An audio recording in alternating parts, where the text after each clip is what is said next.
تصريح خطير من مدرب منتخب الكونغو الديمقراطية يفاجئ به المنتخب الجزائري بعد فوزه على الكونغو، وتأهل المنتخب الجزائري إلى ربع نهائي كأس الأمم الإفريقية، ويسخر من المغرب لهذا السبب.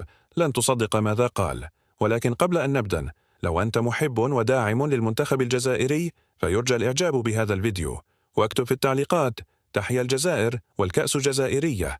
ولا تنسوا أن تعطروا فمكم بذكر الله والصلاة على رسولنا الكريم.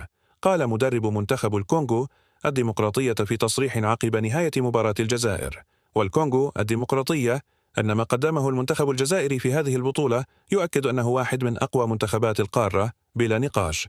منتخب يلعب بعقلية الكبار، يعرف متى يضغط ومتى يهدئ الرتم، ويملك شخصية لا تتأثر بالظروف ولا بالأسماء، مضيفا أنه كان متأكد أنه قبل المباراة إن المدرب بيتكوفيتش سيتعامل بذكاء مع اللقاء. وأكثر ما أعجبني في المباراة هو اللاعب إبراهيم مازا واللاعب بولبينا.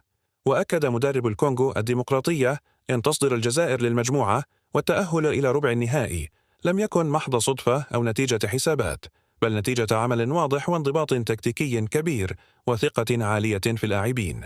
وإضافة أن ما يزيد من القلق هو الجانب التحكيمي، مشيرا إلى أن التحكيم في هذه البطولة أصبح عاملا حاسما وليس مجرد جزء من اللعبة. وقال بصراحة: راحة أن هناك خوفا حقيقيا من أن يتكرر السيناريو نفسه في مباريات الإقصاء، خاصة عندما يتعلق الأمر بالمنتخب الجزائري.